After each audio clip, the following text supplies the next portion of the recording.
And here we go, Visuino component creation 01111100 or number 124 for other people. This is making a simple data array and grouping the pins and properties together in that data array. Welcome back, peoples, and thank you again for watching the video. Now, the last video we were able to get an input from an analog and an output from an analog and subtract or add the offset value to it and get a stable output between 0 and 1 so it didn't go over. Now, anybody that's ever done anything with robots knows that if a servo goes over or under, things are going to break, like this one did.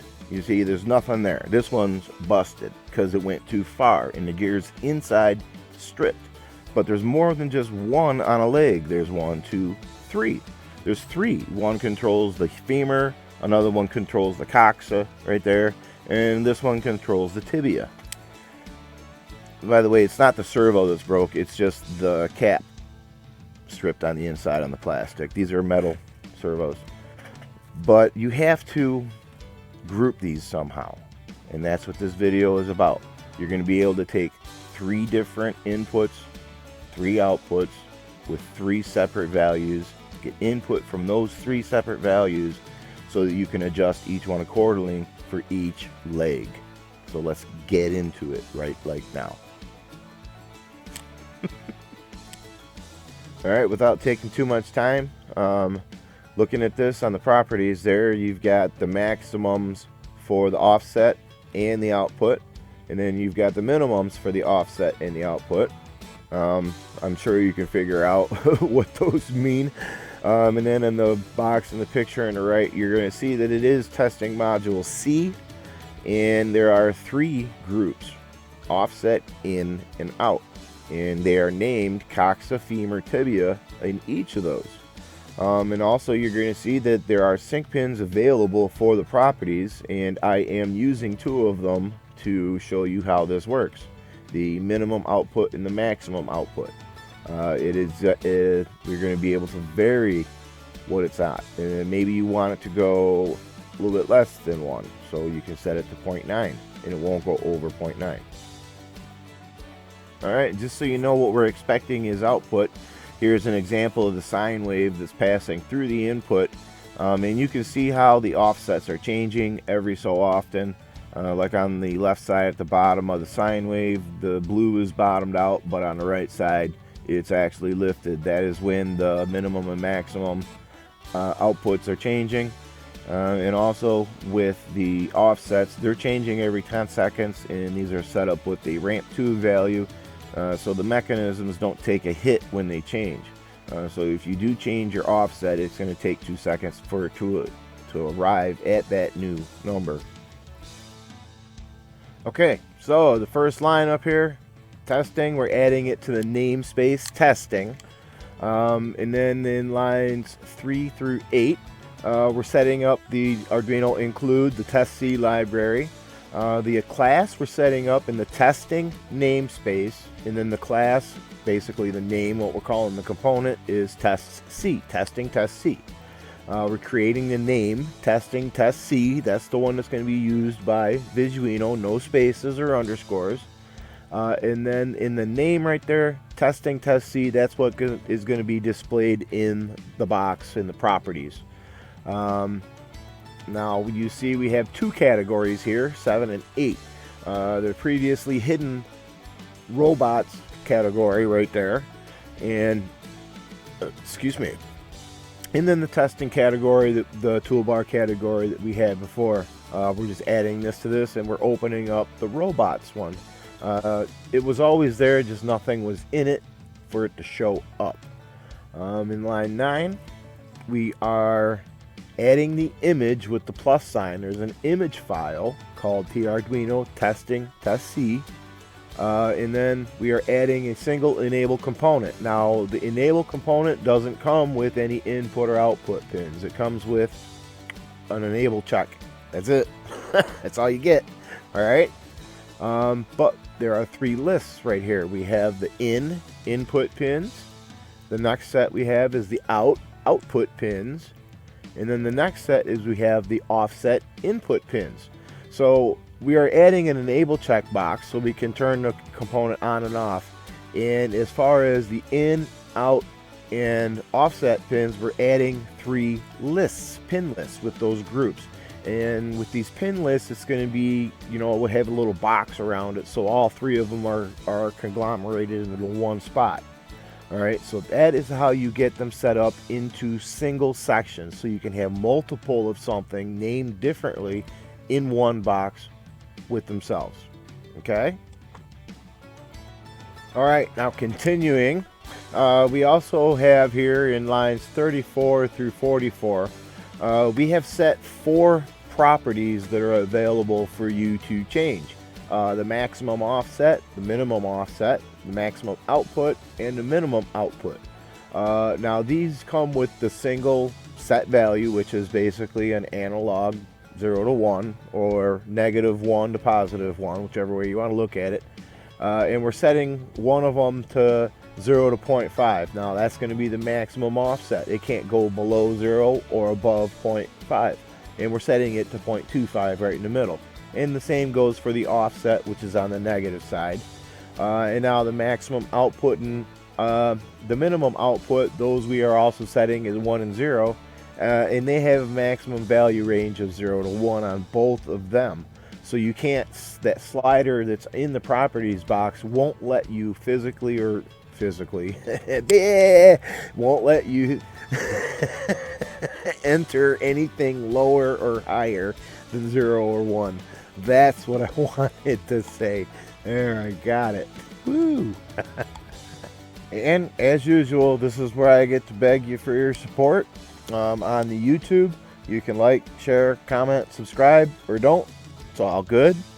Have more power to it. I hope you like the video. And then we have Patreon, where the files for this are going to be located. That'll give us support. You don't have to donate in order to get the download of files, but please give us a like or a share or something, and donate if you can to help support the Hank the Hexify project and ongoing things like this. Yeah, if you could. Yep. Please do. Yep. Thank you. Okay, now getting back at the code there. The first thing we're going to do is set up the if not defined and get it defined as the testing test C library of H, and we're going to include the testing H library. And then line 18, we are setting it into the namespace of testing. Again, this is the conglomeration of all these other components like testing, test A and B. This is number C or letter C or whichever you want to call it. We're putting it into the testing namespace, which is basically your shopping bag of stuff. I guess you could call it. And then on the template, we're going to have to type name all of the pins. Now you're going to notice that none of the input pins, unless they're a property, have a type name. That is because OpenWire takes care of that for you. It's going to name all of the input pins, in or out or whatever it is, input pins. O receive as on receive. So input pin on receive. Okay, all of those are taken care of. You don't have to declare those in your template. Next is you're going to declare the class. Are they public or private? Can they be changed from the outside sources, or are they just set? Are they just like, you know what I mean? Can something that the user can do change the outcome of them? Okay, now working down the list, remember they're all in alphabetical order. All the type names and all the classes and stuff like that, they're all in alphabetical order. So you have to declare them as a property or a pin in the same order. And if they change from a property to a pin in that alphabetical order, you have to go from public virtual property to virtual pin, and then so on and so forth. But in this one, in lines 41 through 46, The first set of 5 of our type names, they're all properties. That's just how it worked out. I might have kind of made that work that way just for ease. Yep. Anyway, so the first 5 are properties. And then the next 3 are actual output pins. These are the coxifemur and tibia output pins that are limited to the 0 and 1. Okay, and then we are also adding some protected floats. Offset coxa, the offset data in, the offset femur, tibia, servo data in, and the servo data out. Those are just basic floats that we are going to assign when one of the input pins gets information. We're going to assign that pin to one of these values. That is where you take care of your input pins if you're going to need the new set.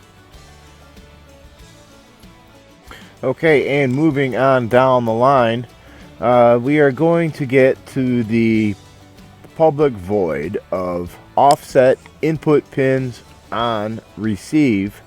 And there are 2 variables here. One of them is an integer. It's going to assign to it which pin is it. First, second, or third pin, 0, 1, or 2. And then it's also going to assign whether 0, 1, or 2. It's going to assign that data coming in. Before it does anything, it's going to check if it's enabled. If it's not enabled, it's going to return right back where it came from.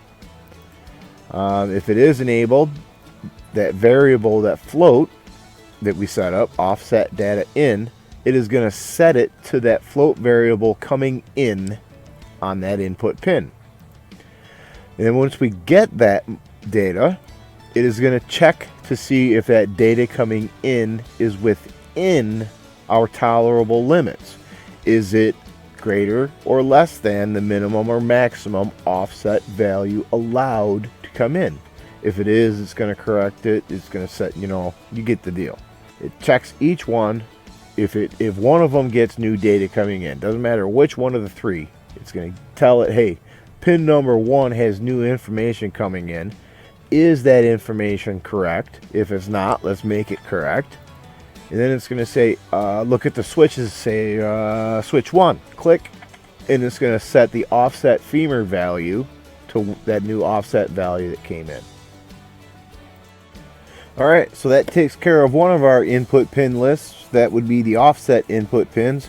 Now we have to take care of the input pins. This is where the actual servo numbers are coming into the component. Okay, and then just like above, we're setting an integer for the servo data pin, and a basic void is a holder for servo data, and that's in the new public void of input pins receive. The open wire, remember, assigns on receive to all of your input pins. First, this is going to check, as before, is it enabled? If not, then it's going to kick it back and continue with the next component. Servo data in. If it is enabled, servo data in is going to equal whatever that element of servo data is. Going to set that to a float. And then we come back to another switch. And this is the same thing, 0, 1, or 2. Which one is it? Is it the first or second or third one? If it's the first one, number 0, it's going to set the servo data out is equal to the data in, what you're getting in on that pin, plus the offset of the coxa, because 0, first one, is the coxa. And it's going to check and verify that it's within the limits again. And if it is within the limits, this is where it notifies the output pin actually. Output pins coxa. Set that pin value to the servo data out. Whatever that new servo data that it got coming in on that, we're taking it with the servo data coming in on that float plus the offset of the coxa. We're setting the output pin of the coxa, which is the first one, 0, and we're setting that pin value to the servo data out. And then we're repeating this with the second pin, which would be the femur, and the third pin, which would be the tibia. And that takes care of all 3 of our basic servo input pins for coxa, femur, and tibia. Alright, and then I got this all loaded up into a sketch. Let's go ahead and compile it, and then I'm going to have a bite to eat while, make sure it loads. You know what to do if it does. Again, everything will be ready, available on the Patreon. Look, loading up. Ooh, look at that, baby. Tick-tock. And we are getting our values. Let me zoom in on that a little bit. Can we see? Yes, we are getting our 3 values. And our offset should update every so often. I think it's just every 10 seconds. And yep, there it went. And just updated. So, yeah. Enjoy. Like, share, comment, subscribe. Or don't. It's all good. Go visit us on Patreon. Patreon.com/AKA Pigeon Kicker. Thanks for watching. Peace.